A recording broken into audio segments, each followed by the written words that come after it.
इस वीडियो में हम बात करने वाले हैं जानने वाले हैं United Nations convention on the rights of the child की बाल अधिकारों पर संयुक्त राष्ट्र सम्मेलन 1989। तो हम बात करेंगे इस सम्मेलन की, इस कन्वेंशन की क्या था और इसमें क्या क्या बातें की गई चाइल्ड राइट्स को लेकर। तो वीडियो को आखिरी तक देखिए और वीडियो कैसा लगा कमेंट करके ज़रूर बताइए। तो वीडियो को हम शुरू करते हैं और सबसे पहले इस कन्वेंशन के बारे में जानते हैं।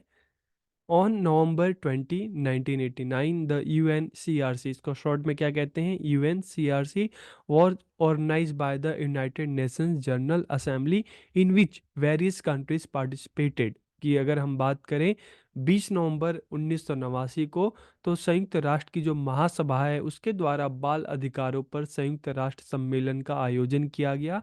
और इस सम्मेलन में, इस कन्वेंशन में अलग अलग देशों के जो मेंबर्स थे उन्होंने भाग लिया।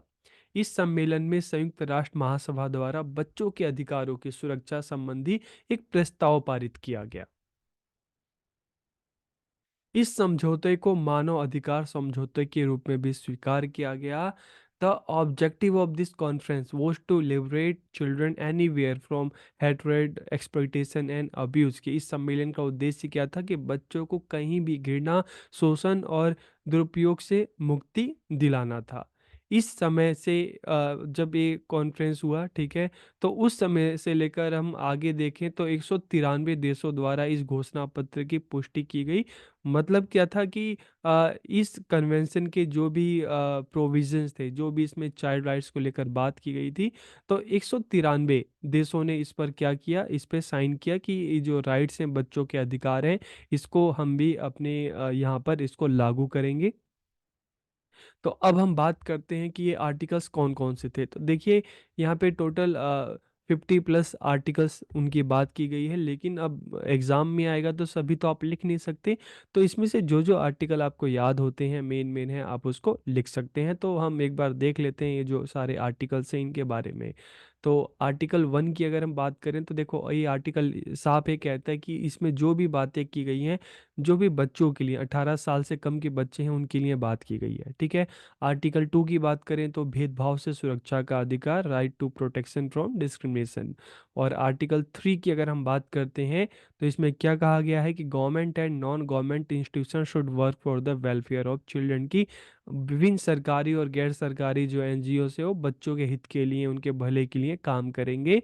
और making child rights reality by the government, की जो भी इस कन्वेंशन में चाइल्ड राइट्स की जो बात की जा रही है, तो अलग अलग जो देश हैं जो इसमें पार्टिसिपेट कर रहे हैं, जो इसमें जिन्होंने साइन किया है इसके लिए, तो इन इन राइट्स को ये अपने वहाँ पर इसको रियलिटी में बनाएंगे, मतलब इसको एक कानूनी रूप दे देंगे ताकि बच्चों के अधिकारों की रक्षा हो सके। आर्टिकल 5 क्या कहता है कि माता पिता और परिवार द्वारा बच्चों के प्रति अपने कर्तव्यों का पालन करना। अपने कर्तव्य माता पिता के कि बच्चों को अच्छा पहनावा दें, उनको अच्छा खाना खिलाएं, उनकी अच्छी परवरिश करें, उनको अच्छी शिक्षा दें, तो यही माता पिता के राइट्स हैं। तो उन्हें अपने जो अधिकार हैं, कर्तव्य हैं, उसको सही से पालन करना चाहिए। फिर राइट टू लाइफ, जीवन का अधिकार, जीवन को सही तरीके से जीने का अधिकार। आर्टिकल 7 की बात करें तो right to have a name and nationality, की एक नाम और राष्ट्रीयता रखने का अधिकार। आर्टिकल 8 की बात करें तो एक पहचान रखने का अधिकार। फिर अगर आर्टिकल 9 की बात करें तो बालकों को अपनी इच्छा अनुसार अपने माता पिता के साथ रहने का अधिकार। मतलब क्या है, देखिए कई बार ये होता है कि माता पिता में जो होता है डिवोर्स हो जाता है, अलग हो जाते हैं। तो ऐसे में बच्चों का अपना राइट है, अपना अधिकार है, उनकी मर्जी है कि वो किन के साथ रहना चाहते हैं, माता के साथ या पिता के साथ। तो ये अधिकार बच्चों का है। फिर आर्टिकल 10 की बात करें, यदि बालक, ठीक है, बच्चों की बात करें, उनके माता पिता अलग अलग देशों में रहते हैं, बच्चे अपने माता पिता से दूर रहते हैं, तो बच्चों को ये अधिकार है कि माता पिता के साथ एक जगह पे, एक देश में रहने का अधिकार है, ठीक है। और आर्टिकल 11 की बात करें तो नो किडनैपिंग ऑफ चिल्ड्रन, की बालकों का अपहरण नहीं होना। फिर आर्टिकल 12 की बात करें तो राइट टू एन ओपिनियन, की एक राय का अधिकार।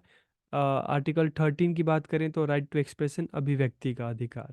और अगर आर्टिकल 14 की बात करते हैं तो बालकों को ये सोचने का अधिकार है कि वो क्या पसंद करते हैं और वो अपने माता पिता के मार्गदर्शन में कौन से धर्म का पालन करना चाहते हैं।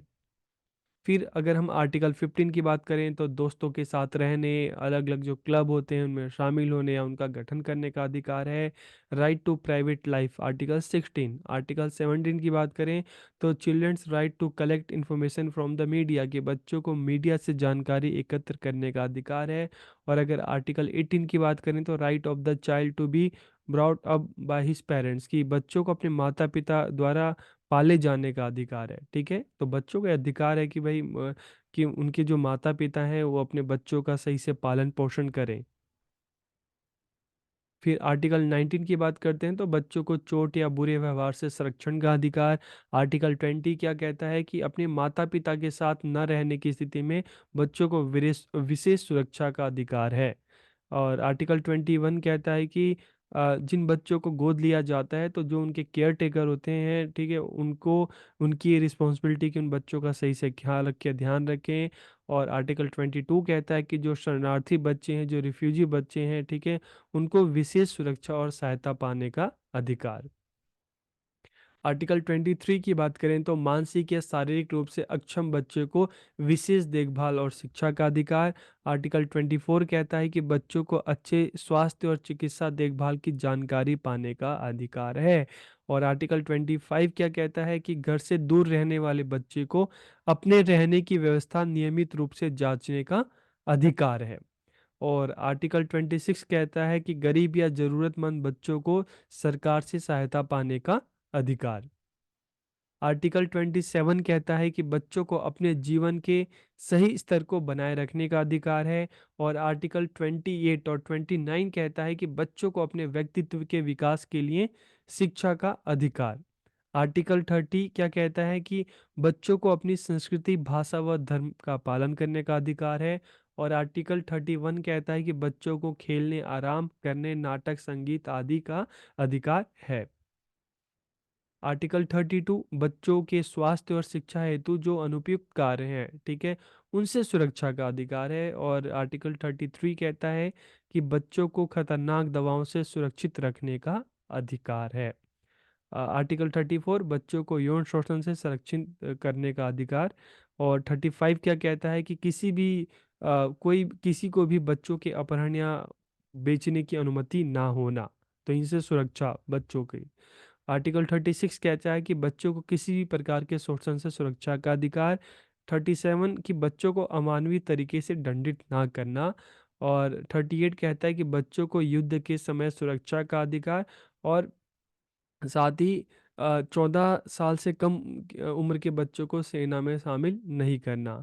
और आर्टिकल 39 कहता है कि शारीरिक या मानसिक चोट, उपेक्षा, अपमान की स्थिति में सरकार से मदद पाने का अधिकार है बच्चों को। और आर्टिकल 40 कहता है कि यदि बच्चों पर कानून तोड़ने का आरोप लगाया जाता है तब उनको खुद का बचाव करने का अधिकार है। 41 क्या कहता है कि बच्चों के पास अपने देश या अंतर्राष्ट्रीय स्तर के कानूनों के अधिकारों का अधिकार है। और 42 कहता है कि सभी वयस्कों और बच्चों को इस सम्मेलन के बारे में पता होना चाहिए, अवेयरनेस होनी चाहिए। और आर्टिकल 43 से लेकर 54 सरकार और अंतर्राष्ट्रीय संगठन द्वारा बच्चों को अधिकार देने के लिए काम करना, मतलब जो भी अंतर्राष्ट्रीय संगठन है, जो भी सरकारें हैं अलग अलग देशों की, तो उनका ही दायित्व है, रिस्पॉन्सिबिलिटी है कि बच्चों को अधिकार, जो भी बच्चों के अधिकारों की बात कर रही है तो अपने अपने देशों में अधिकार बच्चों को दे प्रदान करे। तो इस तरह से हम देखते हैं कि इस कन्वेंशन में टोटल कितने आर्टिकल हैं, 54 आर्टिकल्स हैं जिसमें बच्चों के अधिकारों की बात की गई है।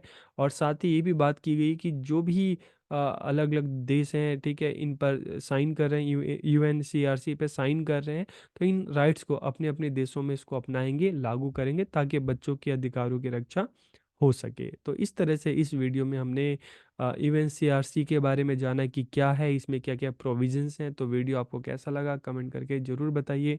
आप सबका बहुत बहुत धन्यवाद।